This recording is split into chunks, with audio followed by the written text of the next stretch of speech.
All right, we're gonna go ahead and start 7 seconds early. Welcome to our final session. This is a roundtable, which is a little bit different than the panels. I'm Maurice, professor of English, and I'm going to quickly frame what we'll be doing for the next hour and 15 minutes, and then I'll introduce our speakers.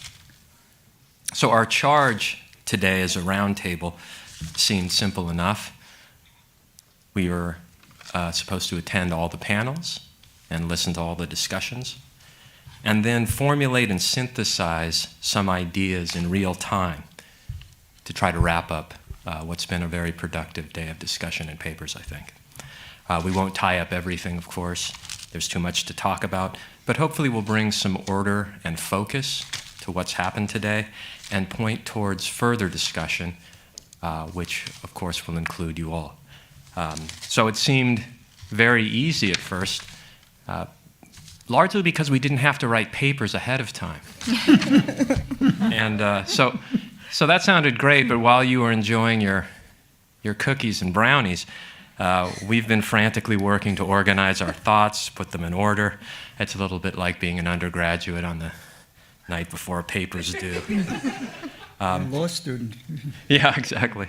But I also think that this process models a kind of good approach to dialogue. At most conferences, you put your paper ahead. You put your paper together ahead of time. You come in fully armed with your thoughts fully formed, and you're prepared to defend your position, which is one way to exchange ideas, but is maybe less open to change, less corrigible. So our panelists or our roundtable participants today will probably be thinking more on the fly than normally, and it's risky to do this, which I also think is appropriate for the topic that we've been focusing on today. True dialogue is risky. We risk being wrong. We risk looking stupid. We risk being offended or being offensive. We might suffer retaliation, regret. One thing that I've noticed in a lot of the panels today, there are lots of mentions of fear and trauma and retaliation, danger, precarity, unpredictability. But as economists and artists will tell you, risk is also good. Risk has an upside. And I think the kind of open dialogue we've been engaging in today and hopefully will continue to engage in opens up possibilities for kind of deeper understanding, different sorts of knowledge than we might get in the normal conference format. It's imperative that we take these risks today in higher education and particularly in the humanities. It's no coincidence that many of our discussions and papers today turn towards everyday practices of classroom teaching. The humanities, so dialogue is central to the humanities, and the kind of open dialogue that we foster is central to the humanities. I think people have been taking risks today. We talked about the difficulty of teaching controversial texts. We had people speak truth to power. We had high-level administrators come and participate in this forum, which I think is also a kind of risk for them. We talked about retaliation, about sharing personal struggles and addressing structural inequalities. We talked about power relations and hierarchies that we often would prefer not to talk about at the university level. And those have been made more visible today. We have some great people today to help us continue to take risks, I hope. I'll read their names very quickly. Julie Levy, a PhD candidate in the Department of Classical Studies. David Lyons, Professor Emeritus in the Department of Philosophy and School of Law. William Moore, Director of the American and New England Studies Program. Adela Pineda, Professor in the Department of Romance Studies. Carrie Preston, from Kilachand College and Director of the Kilachand Honors College.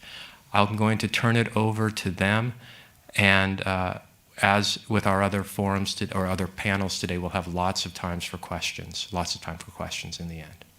So please. Hi. I'm a PhD candidate in classical studies. This is not the sort of place that you wind up if you have doubts. We've talked a lot today about the liminal space that is being a graduate student, and it's come as a surprise to some, I think. And it's come as a balm to those of us who live in it. We exist in that tension between the idealized, living the dream of being a scholar. We aspire to become more knowledgeable. And we try, most of us, not all of us, to become faculty. But those jobs don't necessarily exist. And those jobs are not necessarily what we are either trained or compensated for doing. There is this tension between our labor, our very real labor, teaching classes, doing research, the things that faculty are paid for, and the fact that we are treated as students. We are colleagues, but we are not full colleagues. There has to be some consideration of the realities of people living in this situation. And I think that, we've brought several times the union to the table. That's a good step.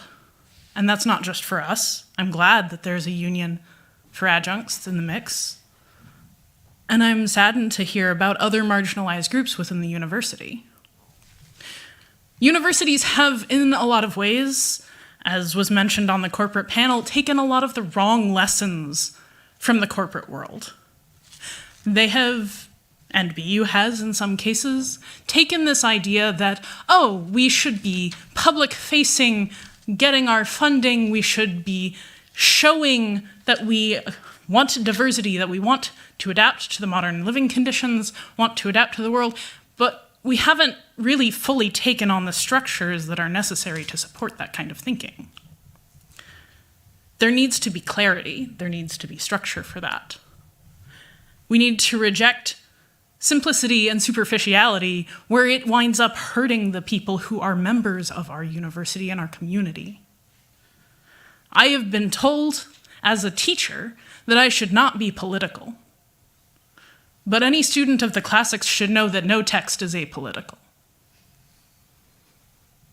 I think it's irresponsible not to take these things into account. I'm so pleased to be part of the discussion wrapping things up today, where we've heard so many perspectives that I think really need more consideration. Thank you.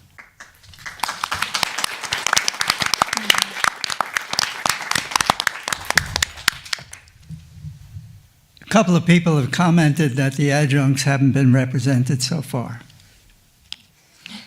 We are now represented.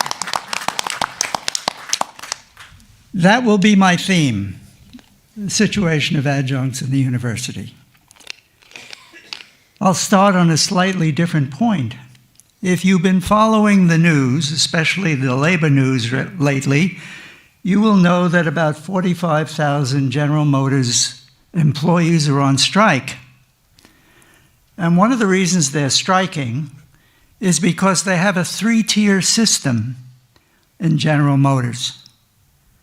3 tiers that correspond to some of the tiers of our faculty system here.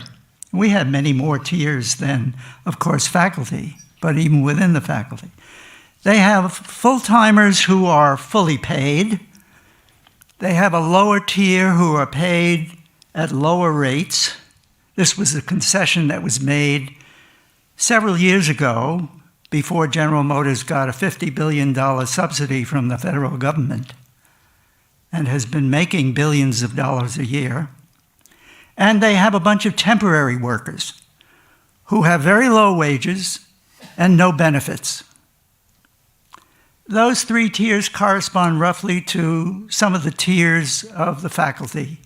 And of course, this is to ignore, for present purposes, just temporarily, the other elements of the university that we've been talking about, the administration, the staff, graduate students, undergraduates, who represent other tiers in the university who have little or no voice within the governance of the university.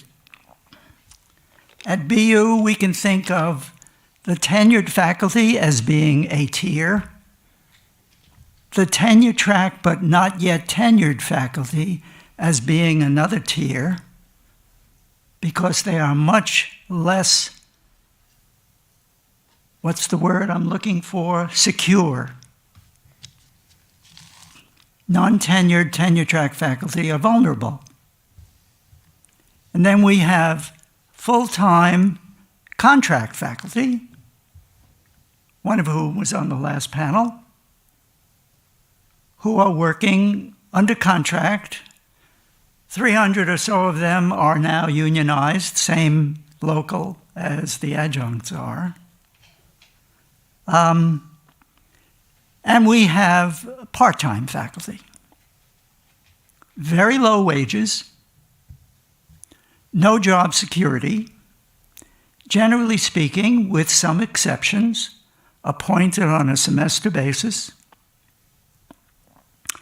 no benefits, except for a few rare exceptions, and no voice within the university, which is perhaps, relative to what we've been talking about today, one of the most significant aspects of it.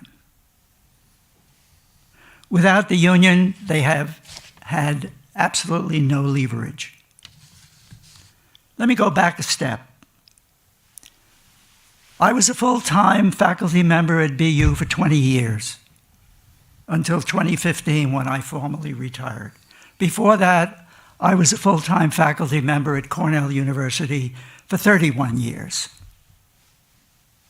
So I have some experience of being a full-time faculty member. When the Service Employees International Union approached me 4 or 5 years ago to help generate faculty support for the unionization of adjuncts at BU, I knew absolutely nothing about adjuncts at BU. And I think that's true of at least 99% of other full-time faculty. They are a hidden minority, but a very substantial minority.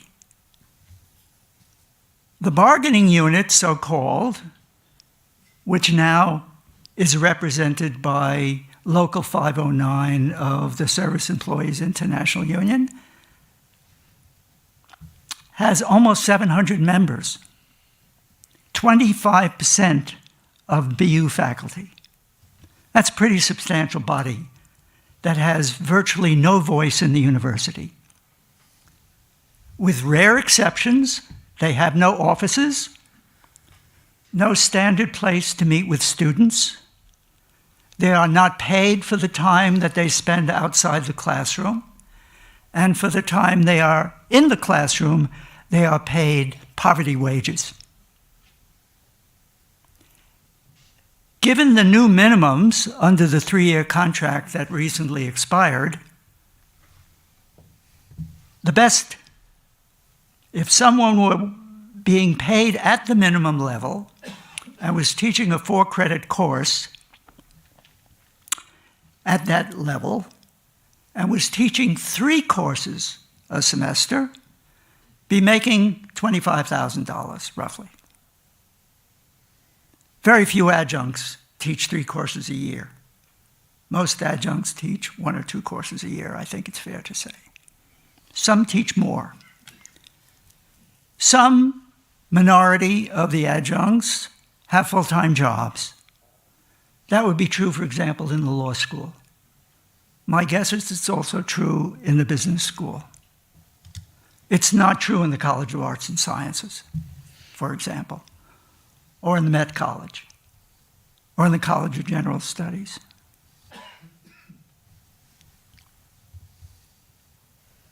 So, we are now in the process, supposedly, of bargaining for a new contract.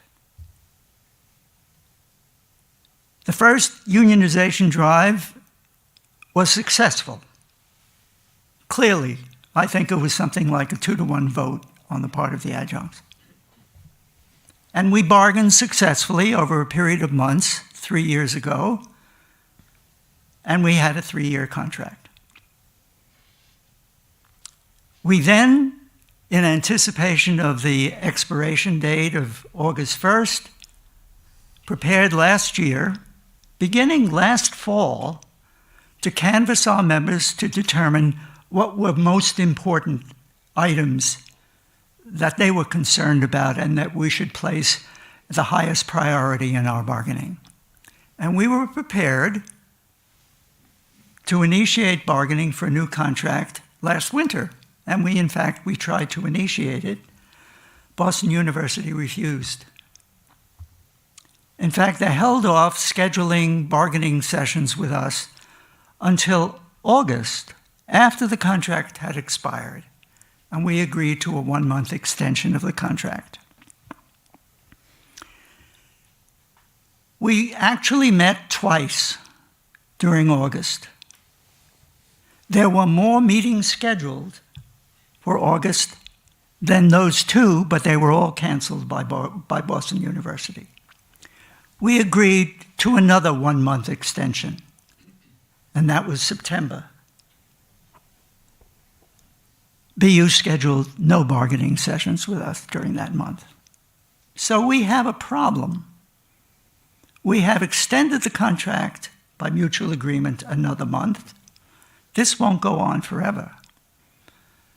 We do have some bargaining sessions scheduled, and I hope that we have a more positive attitude on the part of Boston University than has been evident in the past half year, because the only proposal that they made so far has been an anti-union proposal.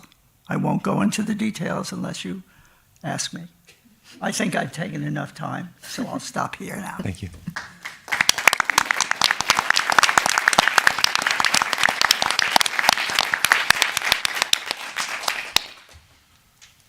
So, as we were drinking coffee and gathering outside, my train of thought went someplace quite different, which, that's part of the multitudinous nature of the university. And I'm trained as an interdisciplinary scholar, which means that I get to steal data and methodologies from wherever I want to use them. So in pulling together what I was thinking about today's talk, I thought I'd try to camp out a little bit in history, a little bit in sociology, and then maybe with Susan, trespass on Susan's English expertise. And I'm what I'm thinking about from history is that it's always useful to think about change over time and to think about where we came from to where we're getting to. And today we're talking about the contemporary academy, but we have to recognize that the university as a whole, the university system in which we participate, is an august and ancient institution.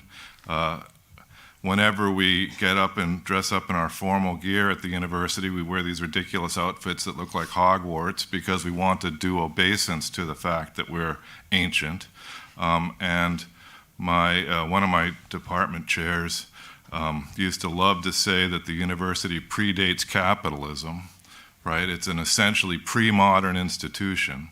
So I think that if we steal kind of the classical French sociologists' ideas about modernization theory and how modernization took place first in the Western world and then in the globe more broadly, it's useful to think about how we got to where we are in the contemporary academy. And I'm thinking specifically about what the French sociologists used to talk about as the transition from Gemeinschaft to Gesellschaft, or from community to society, and how that transition went from communities that were basically homogenous and that shared values, and in which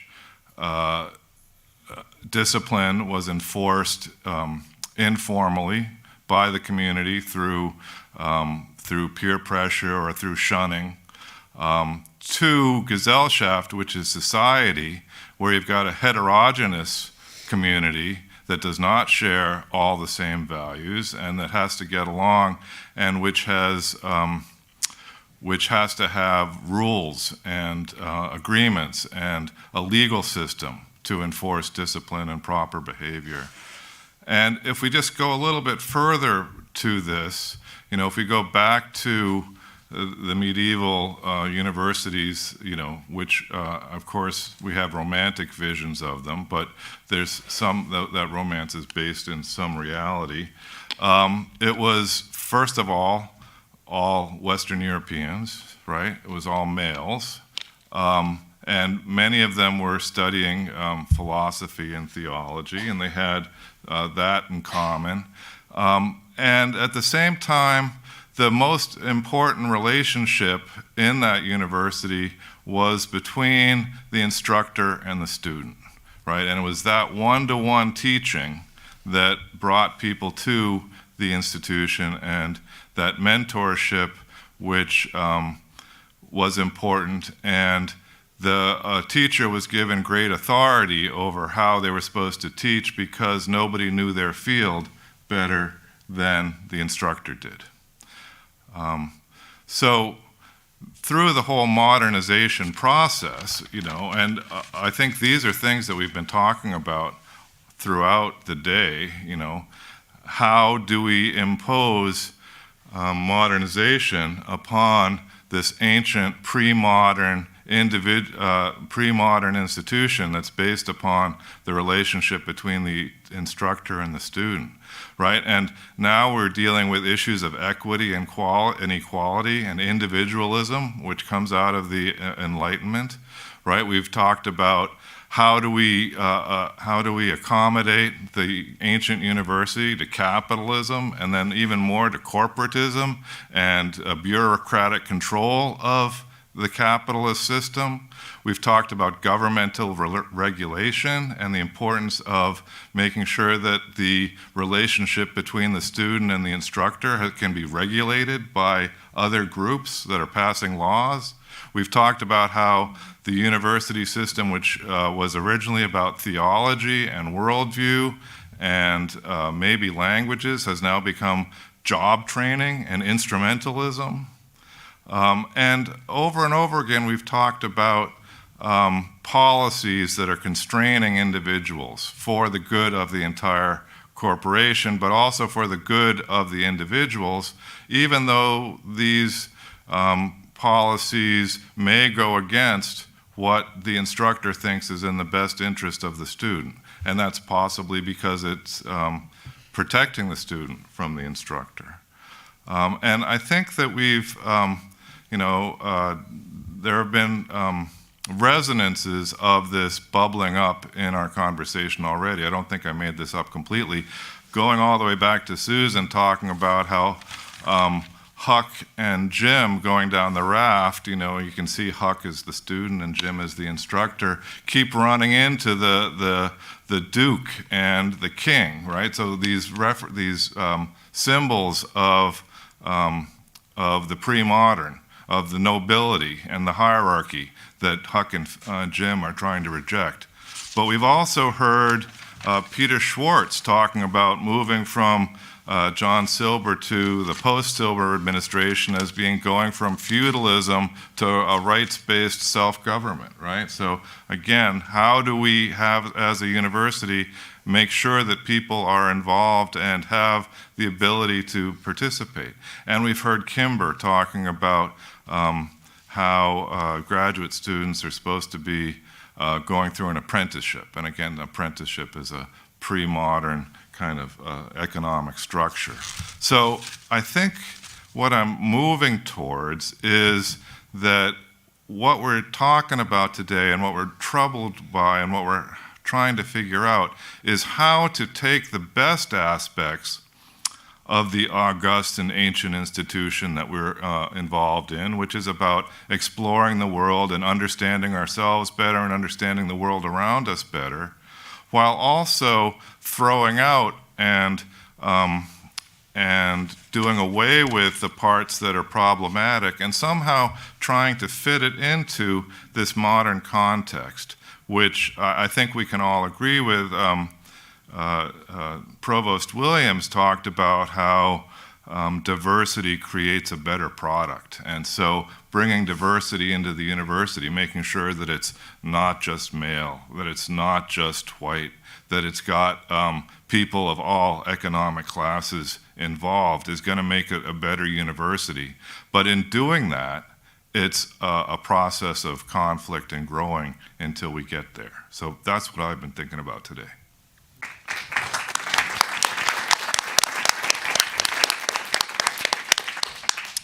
Well, first I want to start thanking the Humanities Foundation, Susan, Tams, and her team for this invitation. And also to say that from a personal level, I must say that I am grateful to BU, and not just the institution, but for the people I've met here. I have made my career here, and I have flourished here, I can say that. But like throughout the day, I have seen something that I see a divide between what you said, community and society, and let's say these goals to portray education as a place where we can share and debate ideas within a context that is highly bureaucratized. And it's bureaucratized because of the model of the university that is more corporative, and it's getting there more and more. So at an existential level, I think the three panels are addressing a very important problem that I think we have to look ahead, which has to do with how we feel satisfied with what we are doing for the others and for ourselves. And in the classroom, when we present difficult text, the question comes, am I self-censoring? I'm not going to say this or that, or I'm not going to put this text in the curriculum because I think I'm going to offend students, or because there is a regulation that might put myself at risk. So I think these dialectics between the idea that you are acting on behalf of the good of your students, but at the same time, you're actually being obedient to a system that is going beyond your control, is something that we are experiencing today. And I think in the future, we have to address this question. I'm not an economist, and I learned a lot today about how complex it is to manage a university of this size. But I am a professor of literature, and when they talk about safe space, I was very interested in listening to this idea of brave space. And I would say also kind of like freedom, like literature was a place where you could speak freely, because, you know, like if you think of literature in an idealistic way, you think of literature as a place where you are being anti-institutional because you are building on ideas that are beyond the constraint or of certain mainstream ideas.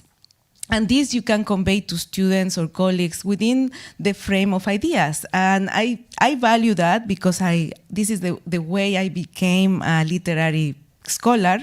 I could have studied engineering. I started studying engineering when I was growing up. But I wonder if this is going to be possible. And I know this dialectics is very complex because on the one hand, the university is becoming more diverse and more inclusive, and I am a woman, and I am Mexican, and I am here. But on the other hand, it is also becoming more and more difficult to really feel that you have a community. And when you say communities, when you can establish concrete goals with very concrete people that you are talking to. I was very impressed and with the graduate students' participation in these panels, because one of the most important jobs I think I have in this university is my relationship with graduate students. I have had spectacular graduate students, students who have changed my way of thinking, my way of teaching, my way of addressing topics that go beyond what I teach. And it is terrible that they, who are great thinkers and are potential famous scholars, have to work in very precarious conditions. I don't know how you can address this question, the student-labor divide. I think this is a question that has to be addressed very seriously by the university and by the authorities of the university, because I think the motor of a research institution are the graduate students. In my department, the graduate students, they have the basement of the building, and that building floods very often, and this is the conditions are not appropriate for students who are also instructors. So I learned a lot from them today, and I guess the last thing I want to say is that I direct an interdisciplinary center, that is the Center of Latin American Studies, and I agree with Provost Kleiman about how important it is to see your discipline across other disciplines. I am very, very privileged to be able to dialogue with faculty and students from political science, history, philosophy, etc., because I understand the role of the humanities better. But I also see that certain regions are still underrepresented at BU, and I would say that the case of Latin American studies is one. We have very few resources if we compare ourselves with other centers at the university, and it is not easy to get those resources. We have the chicken and the egg problem, because they say, well, if you don't bring resources, we cannot give you resources, but I don't get resources because we're too small. So, yeah, that's what I have to say about Latin American studies. Thank you.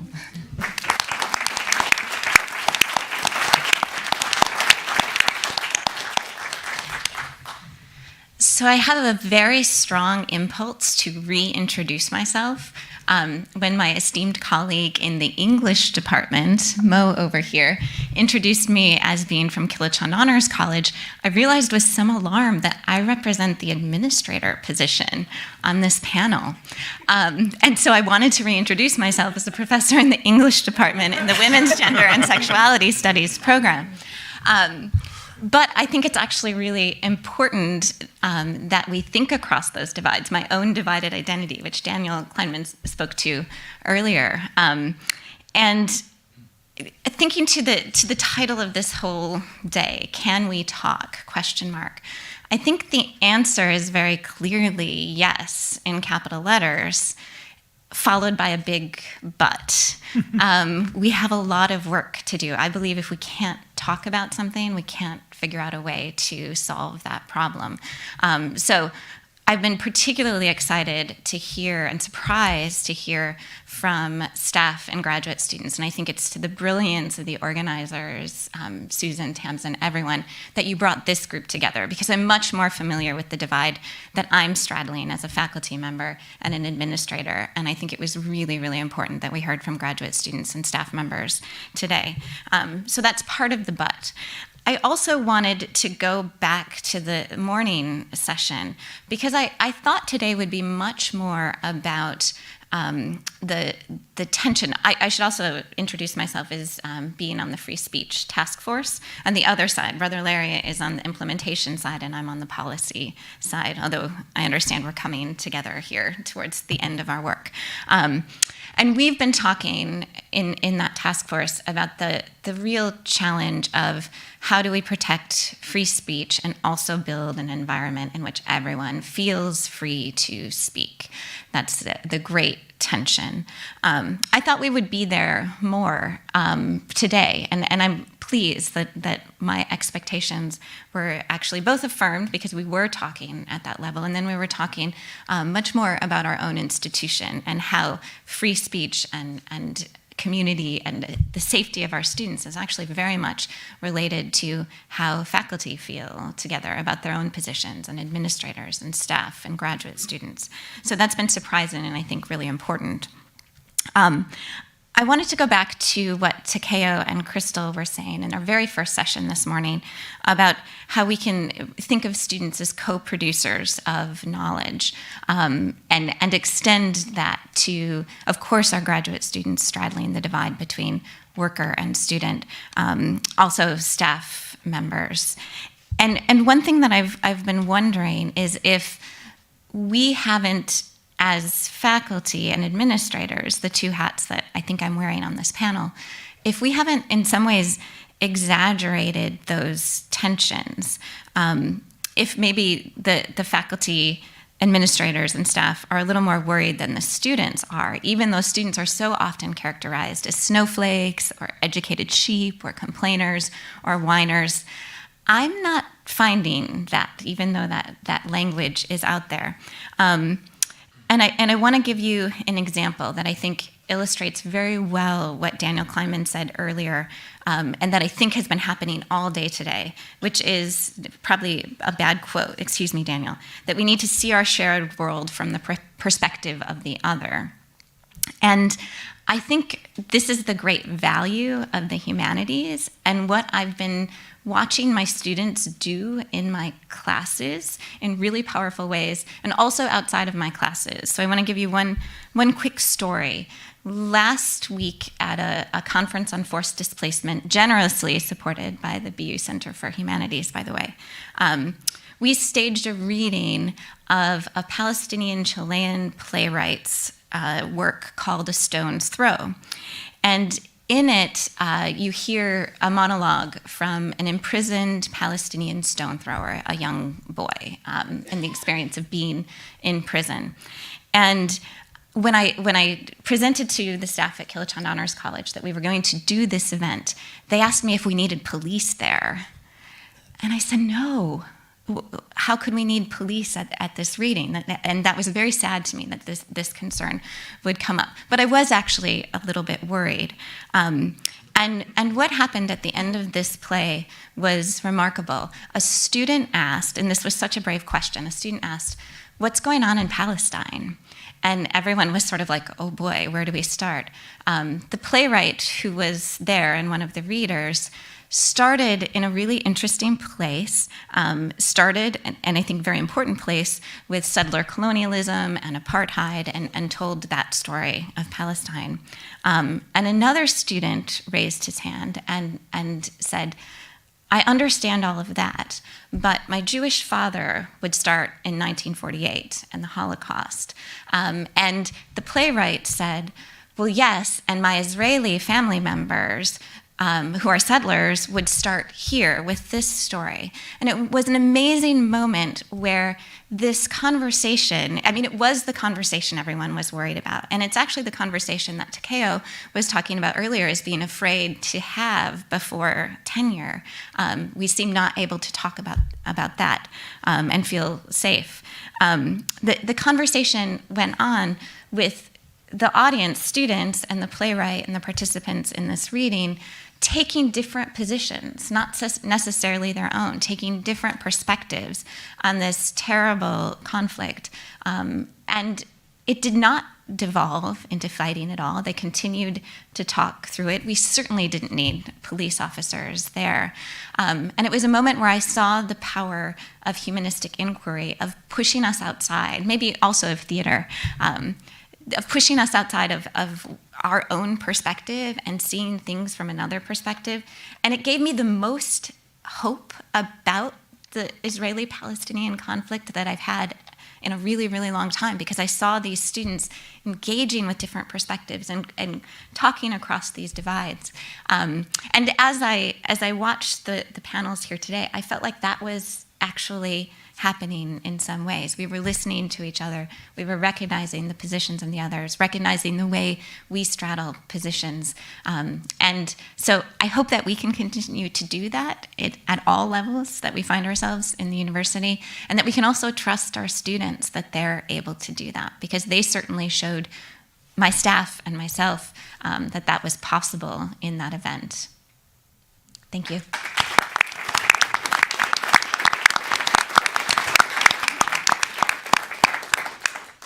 Thank you to all our speakers. as moderator, I'm going to throw out 3 questions here, somewhat targeted at individuals, but anyone can feel free to answer any question they'd like. And after we have some discussion, then we'll invite questions from the audience either through Slido or at the microphones. So one question that I had, and this was spurred by the comments from Julie and David, is can we speak across power differentials, and if so, how? Given the hierarchy in the university, and assuming that that hierarchy will never be completely leveled, how can we best speak across those divides? A second question I have, and this is maybe for Will and Adela, is what role do the humanities play in helping us speak to each other? Given the history of the humanities, given the interdisciplinary work of some humanities units, do the humanities have a particular role to play in offering guidance for how we speak to each other? And then my final question could be for Carrie, but really could be for anyone as well. It's spurred by a quote from Walt Whitman in Crossing Brooklyn Ferry, where he says, what is it then between us? And he means 2 things by that. The first is what barriers are between us, what is interposing between us. But he also means what connects us, what links us, what is it between us. And he assumes an us. And I think quite rightfully so, a lot of the discussions today have focused on divides and divisions and chasms and difficulties. But I also wonder what common assumptions do we have, and how might that be a basis for constructive dialogue between us, and also constructive ways of changing structures within the university. So I'll leave those 3 out there and let people answer as they see fit. Well, if I may speak to your first question, can we talk across these hierarchies? I think the answer currently from my position is not really. There have been multiple times when I have brought my concerns to what I deemed to be the appropriate authority and had them dismissed and not been sure where to go. So what do I, as a graduate student in that position, do? Do I immediately escalate things to the next available ombud? Is there nowhere else for me to be? I think that this is exacerbated by the way that the hierarchies are currently laid out and the power differential being so stark. There are other ways to do this. There are other ways to imagine this. And when I said earlier that I think we're taking the wrong lesson from the corporate world, I did actually have something in mind. I have a good friend who's done a bunch of research for his own company on how to foster good feedback and feedback across power divides.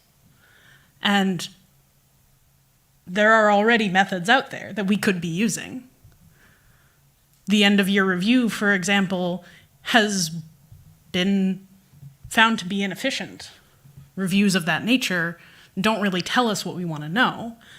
You don't get good change that way. Instead, what they might do is they have an incentive program, almost like the giving of extra credit for corrections, where it is encouraged within the system to have individual one-on-one chats of, hey, I noticed this thing in the moment or just after the moment that it happens.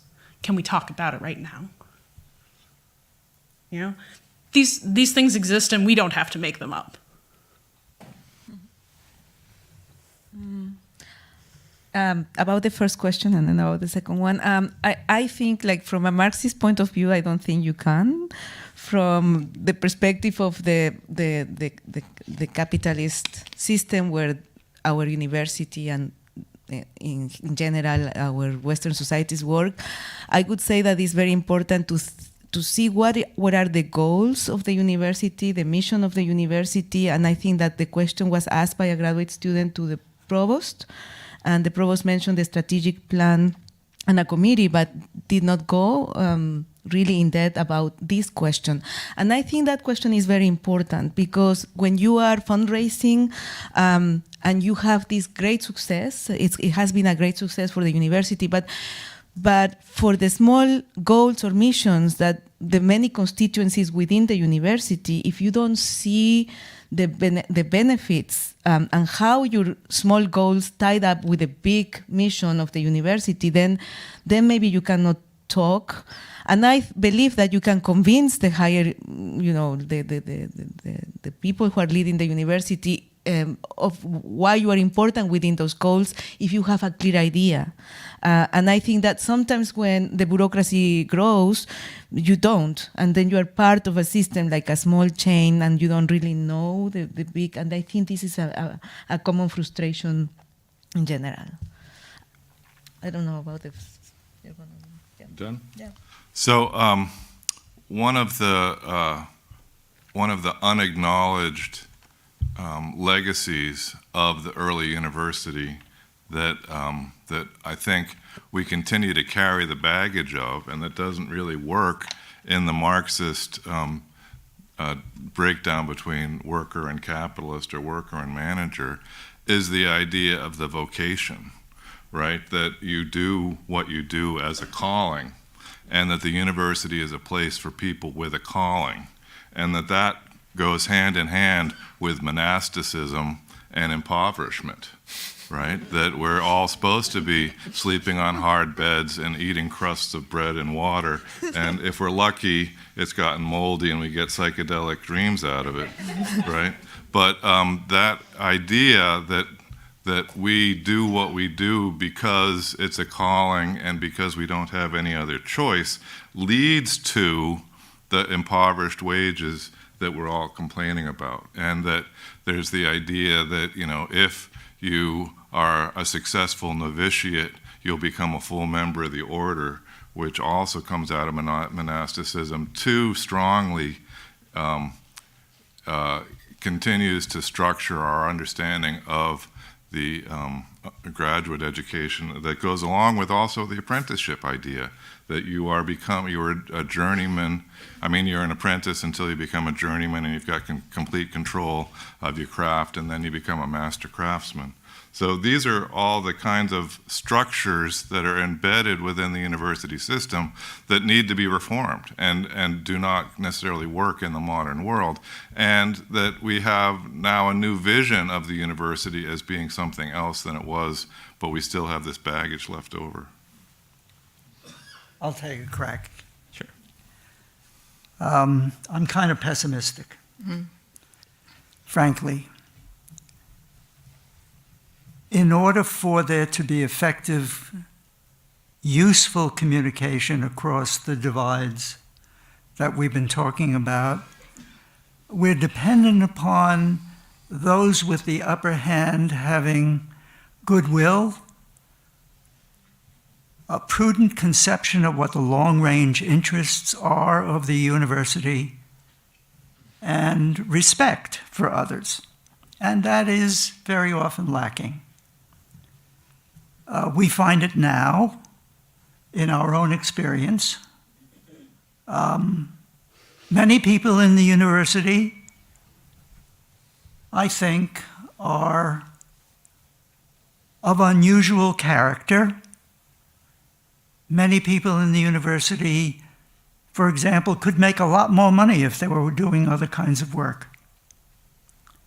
Nevertheless, the divides are so strong and the power differential is so great that it's very difficult to see how the communication could be useful across those divides.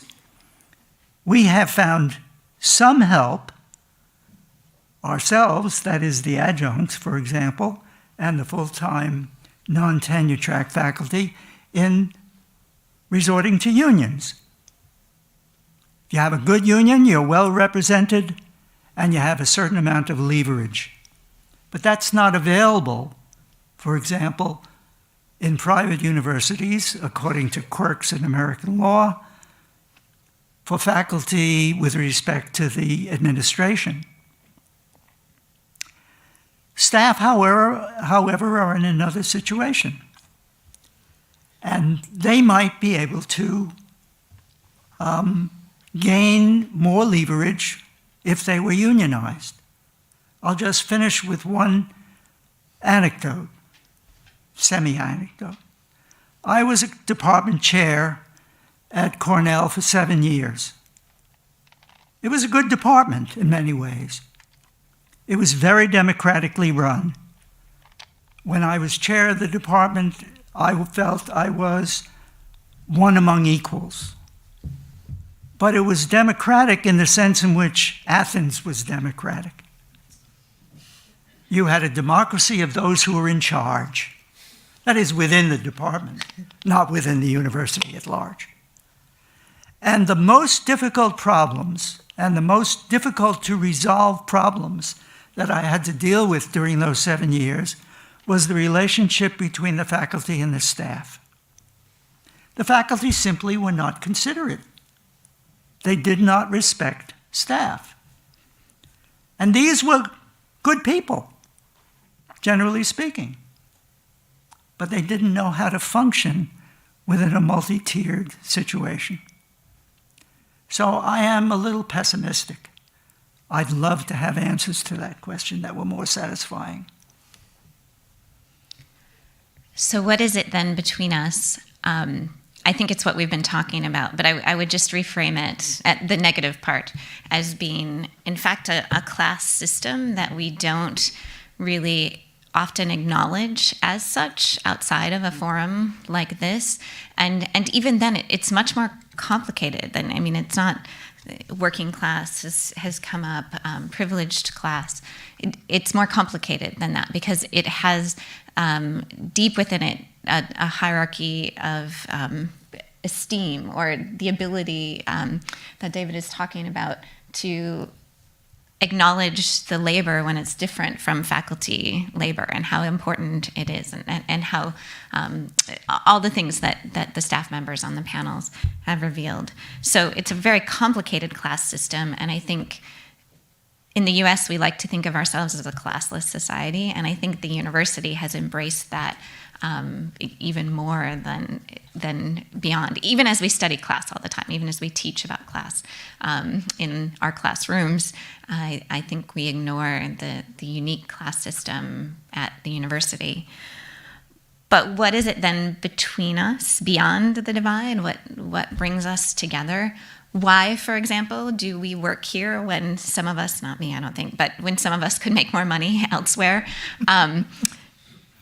What is between us is the students. That's what I arrived at a long time ago. I mean, there were thoughts that this was a sort of calling, humanistic inquiry in my research, my creativity. But actually, I think why most of us stay here is for the students. And I think that's true of faculty, and I think it's why staff stay here, because they could make more money elsewhere, because they love the students. They want to make this place run for the students. And the graduate students who are teaching or mentoring in a lab, I think, share that desire to offer the undergraduates a great experience, and I hope that we extend that same appreciation and make that the thing between us in improving graduate student lives here too. So I think that's why we're here. That's why I stay and want to be part of a university. It's because of the students. About the humanities and interdisciplinarity, and I'm going to try to answer this question with modesty, following Gina Shapiro's advice. I have learned a lot from my colleagues in political science and in economics, having been the director of the Center for Latin American Studies. But what I think the humanities does is that brings critical thinking, but also the awareness of why is it important to think in an abstract level, but also in a very concrete level. And for instance, I was in a policy paper exam. I was invited. I don't have any idea about the policy. How do you make policy? But I was there because it was about Mexico. And I noticed that the student didn't speak Spanish, had never been to Mexico, didn't have a clue of the history of Mexico, and was talking about a region he didn't even know was a state. And this was for me, very surprising, because the whole argument about how to implement policy was based on some technical idea of policy making. And I thought that was strange, because you are still going to be dealing with people if you don't know how those people think, what the culture is, had at least a slightest idea of their history. You cannot implement any policy, in my opinion. So I think the humanities are central for any exchange in human relations. That's what I think. Can I piggyback on that really quickly? What I wanted to say, and I don't know that I said this clearly, about the theatrical event I was describing, is that on a really basic level, I think the humanities teach us about other people's perspectives. When we're reading a novel or a poem, or reading theater, performing theater, we're in different roles, and it gets us outside of ourselves and allows us to consider the other. And so in a really basic way, I think the humanities helps us in that sense. Thank you. Love to hear some questions or comments from the audience. So you can use Slido or come on up to one of the microphones. May I? Yes, please. And quickly, I'd like to add to Carrie's mention of students, colleagues. I mean, that too. I get very lonely during the summers, and I dislike sabbaticals, though I'll probably take my next one anyway. But what I would like to address, I would like to expand Will's model. That was an expansion of mine. Understanding it as the question of what the advantages and disadvantages are of modernization. I mean, when feudalism was replaced by post-feudalism or democracy or whatever it is, as Marx said, you lose the personal nexus, you gain the cash nexus. That has advantages and disadvantages. With your model of Gemeinschaft and Gesellschaft, which I'm afraid I'm going to have to claim for the Germans, you have a feeling of, it's a similar feeling of loss of something, but gain of something. And it's a romantically tinged feeling of loss of something, of gain of something. And the third model that I would apply, which is a little more complicated, bear with me, is something that happened in the German territories in 1814 after Napoleon was kicked out. Jurists were faced with the question of whether to replace the Code Napoleon in the occupied areas with German common law, keep the Code Napoleon, and do some sort of hybrid thing. And that was really a question about whether enlightened universalist reason could predict all human situations, or whether perhaps local cultures on the ground had some wisdom to them as well, which is a problem that repeats itself in the relationship of administration and faculty, when administration has some bright idea, imposing it downward on people who have been doing something forever in some way, and causing mayhem, but possibly with beneficial purpose or outcome. So in the case of 1814, a great debate arose with romantic jurists arguing for preservation of ancient laws, or ancient, well, Roman law really, against revolutionary law. And what's complicated about this is that codification has its benefits. I mean, you know what the laws are, you can appeal to them, versus some duke tells you what you can do or not do, and you can't appeal to the laws. On the other hand, codification has its disadvantages. I mean, my last major syllabus was 16 pages, single spaced, and the syllabus has become a contract. And sort of restrictive and time consuming. So I think this movement has both its advantages and its disadvantages, and we're best served probably by sorting that out. I don't know if that was a question or an observation. Didn't sound like a question. I guess I keep thinking of this this historical referent to an older vision of the university and wondering which university you mean. There are so many to choose from. But I'm also really caught by this idea of apprenticeship, and I've had a conversation with a professor in my own department about the problems of apprenticeship as I see it. Apprenticeship can be really great. Some of these older systems can be really great, but the failure points are, I think, what we're talking about here. The weak points are what we need to address, and apprenticeship in a lot of ways is failing us whenever an instructor doesn't have time for us or doesn't have the training to train us. I think addressing sort of that historical context for our systems is perhaps only useful to elucidate our current problems.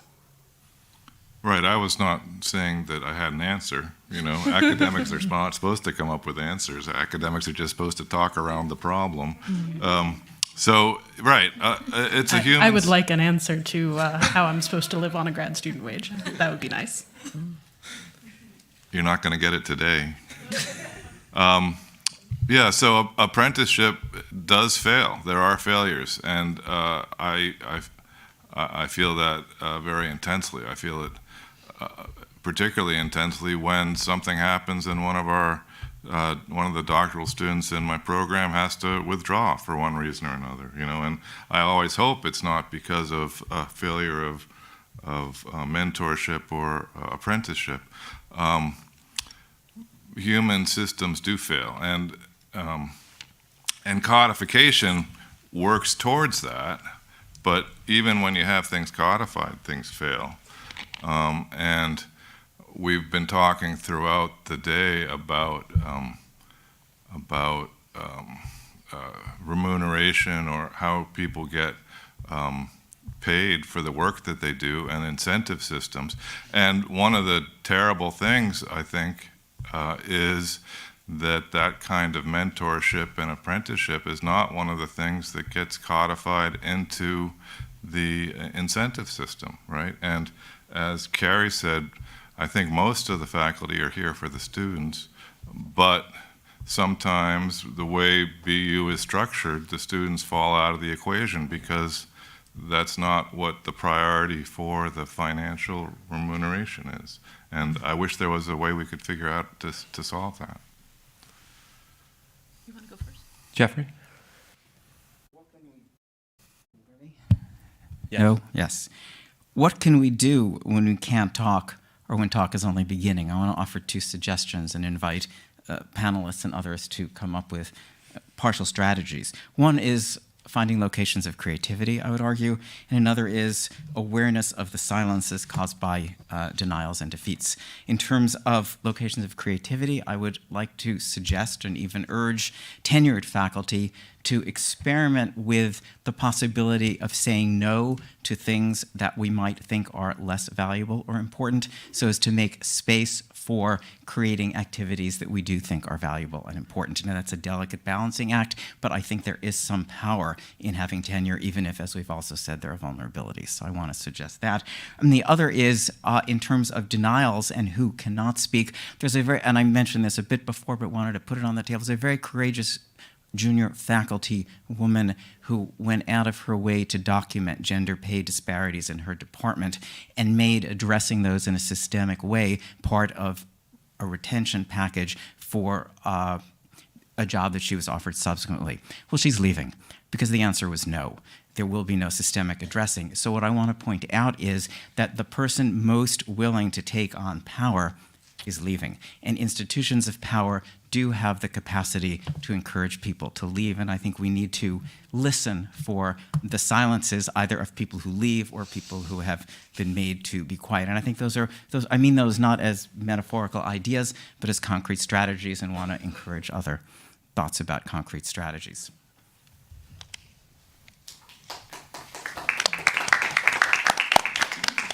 Respond? No response? No response to that great observation.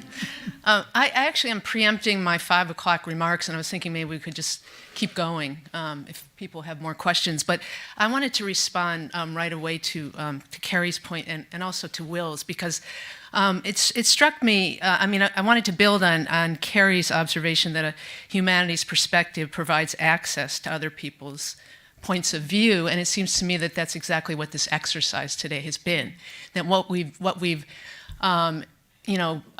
garnered through this exercise is access to many points of view that we haven't necessarily heard, possibly ever, at this institution. And but one of the things that has struck me as I've been listening over the course of the day is that we've been focusing more on our institutional positions as the impetus and motivation behind our perspectives, but it seems to me that our status as humanities people and scholars explains much of what we've been discussing. And, for example, in thinking about Will's model of a kind of monastic graduate education, the other model is the model of the gentleman scholar.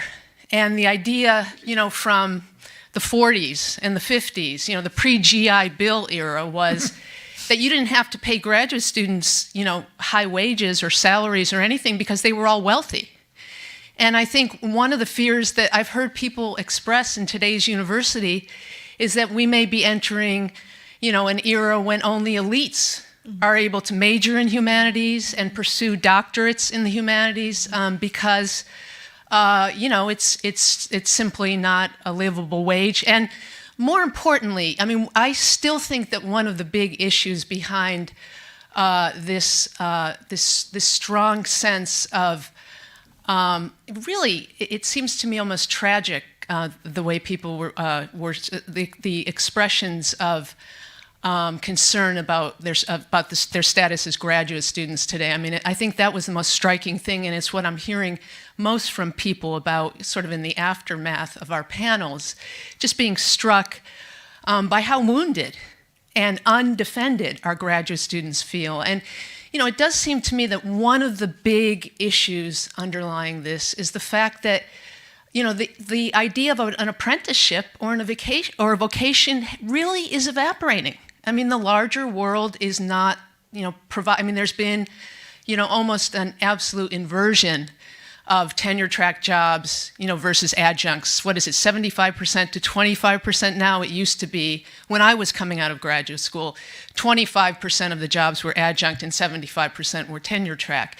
Those realities, it seems to me, are impacting on people's senses of who they are, what roles they play in the institution, their status as workers versus apprentices, or people with an academic future. You could argue that in a way, the biggest lie that we tell our graduate students is that, they can have lives like ours, and they can, look forward to fruitful academic careers. So, and this may be too strong and too negative, because I've heard a lot of inspiring and optimistic ideas set out here, and obviously I agree with all of them. And but I do think these are things that are worth considering. The ways in which some of the concerns and problems we've been setting out have been in some ways symptomatic of larger status issues for the humanities.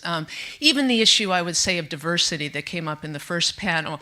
One of the things I was wondering about is our fields that are especially identified with diversity and with, the Socratic method, the ones that are losing students. Students are running in flight to STEM fields and to practical majors where none of the things that we especially value are staged and prioritized and privileged. So again, I think this question of the status of the humanities is really crucial to all the things we've been discussing.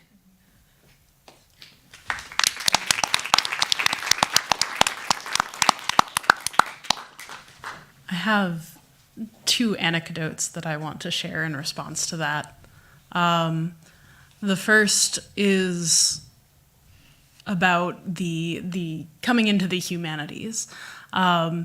I was once at a big classics conference, the annual one in January, and there was a talk by an FBI recruiter. I wondered what the heck that was about, so I went to go see it. And the FBI recruiter said, "We want you. You are the people who have been trained to speak. You are the people who have been trained to think critically. You are the people who will notice discrepancies." So I think that parts of the non-academic world are catching on to the fact that, hey, humanities have a value, but it's hard to convey that on a larger cultural level, and it's hard to convey that sometimes to students. And I said earlier that you don't come into a PhD in the classics without being pretty sure. And I say that partially because of that sentiment, but partially because 3 times before I came into this degree, I got the talk from a professor. The talk that says there are no jobs. The talk that says only crazy people do this. You will make no money, you will live on nothing, and you will be scrambling to teach your classes. They were not wrong. They said don't do this. They were not wrong, but they also were not right. We're here for a reason, and I think you're absolutely right that that reason is the students.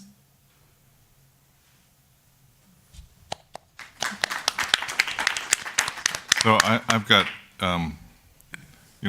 my version of the talk is that my undergraduate degree was in folklore and mythology, and one of my friend's fathers, this is a friend who actually went on to be a Japanese historian, so he was just as guilty of being a liberal arts scholar or an academic as I was.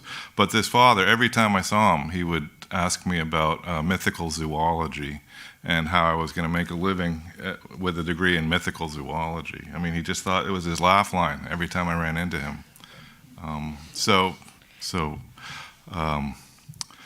And yet, here I am, and in many ways I feel as though my folklore and mythology undergraduate put me on the track that has me sitting here today. So I think there can be positive stories. And I just wanted to also talk about Susan Mizruki's idea about the gentleman grad student. In one of my jobs as a consultant, I ended up in the Upper Peninsula of Michigan talking to people about copper mining. And it turned out that the owner of the largest copper mine in the Upper Peninsula of Michigan, somebody who was notorious for being a strikebreaker and pitting the Finnish workers against the Cornish workers, was Alexander Agassiz, the son of the great racist biologist Louis Agassiz, and who also was a faculty member teaching biology at Harvard and funding his career as a biologist by owning a copper mine. So this is also the reality of the mythical university I was talking about, that part of that vocation is that it's open to people of privilege who have the means to be able to do and live the life of the mind. And it may be foolish of us to think that we can make a living doing the life of the mind. Let's have one last question or comment, Aaron. Oh, I'm sorry, I didn't see you over there. Yeah, please go ahead. Thanks. My name's Brian Barone. I'm a PhD candidate in musicology and ethnomusicology. And the conversation has moved a bit from this, but I want to maybe take you back to the last round or so of comments that you all made and observe that the way I might gloss where it feels that many of you arrived was at the identification of the cruel optimism, for you literature people, that maybe structures our relationship to the university, right? These affective investments we have in the idea of the life of the mind and the idea of ourselves as scholars, in the idea of the student-teacher relationship that perversely bind us to institutions and practices that are deeply harmful to many, many people, many of us. And as that demystification of optimism would do, it left you all feeling pessimistic. It left a lot of us feeling pessimistic. And so I wanted to ask, what might happen if we begin from pessimism? What might happen if we don't rebuild optimism, as maybe a few of the last questions have asked you to do? I want to ask you to do the opposite. And the price of beginning from pessimism, I think, is often radicalism. I think of one leading Afro-pessimist scholar who, in my reading anyway, calls for the end of the world. And there's a heavy weight to pessimism, but I wonder if I can ask you to begin from pessimism to look ahead. What would beginning from pessimism to find a way forward do for all of you? Thanks. Well, I'll take a stab at that, since I was the one who actually talked about pessimism. I said I was pessimistic about the possibility of reforming, of bridging some of those divides. So I'll tell you what I'm going to do. I'm going to continue to teach students what I think is worth teaching. I'm going to continue to teach graduate students what they think is worth working on, which I think they're right about. I'm going to continue to be active in the union because I think that provides us with some help, some hope for improvement. I'm going to continue to be active politically, as I have been for the last 70 years. And I will take what opportunities there are to try to make things better. And there's never any guarantee that we will succeed, but there is a guarantee that we'll fail if we don't succeed, if we don't try.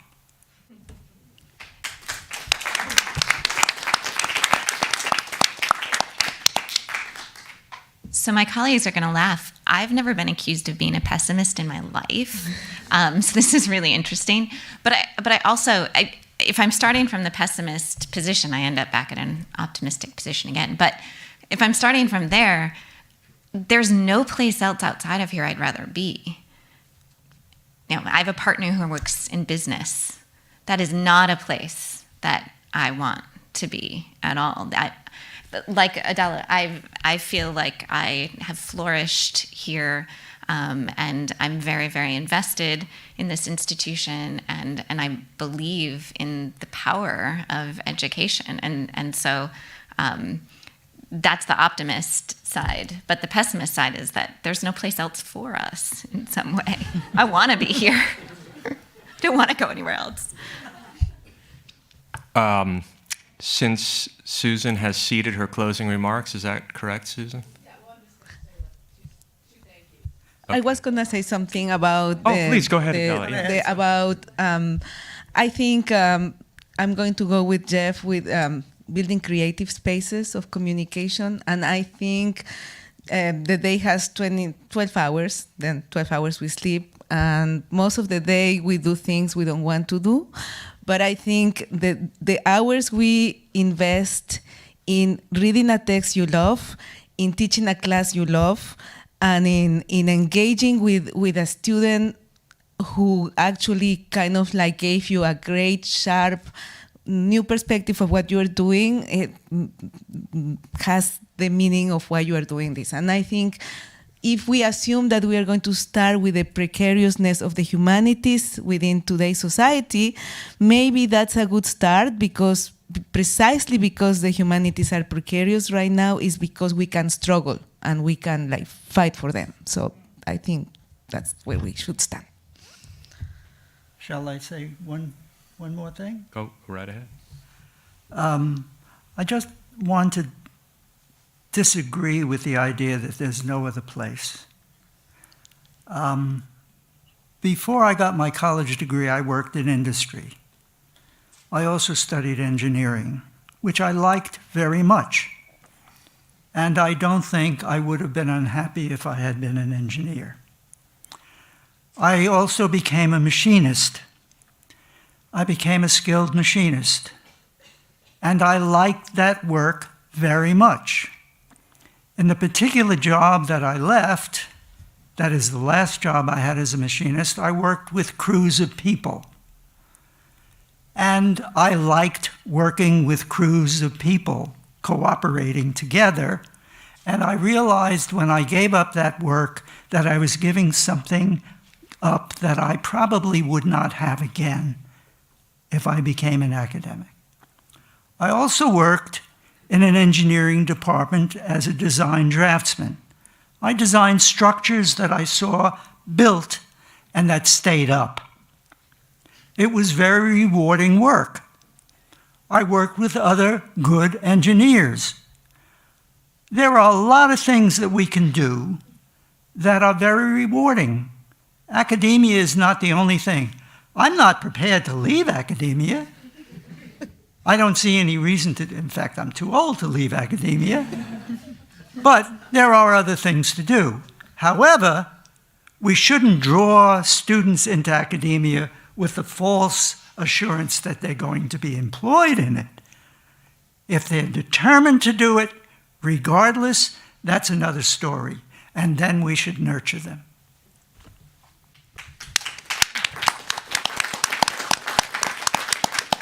So on that note, Susan will say a few words, but on behalf of myself and the Roundtable, thank you all for coming. Thanks to all the organizers. And here is Susan.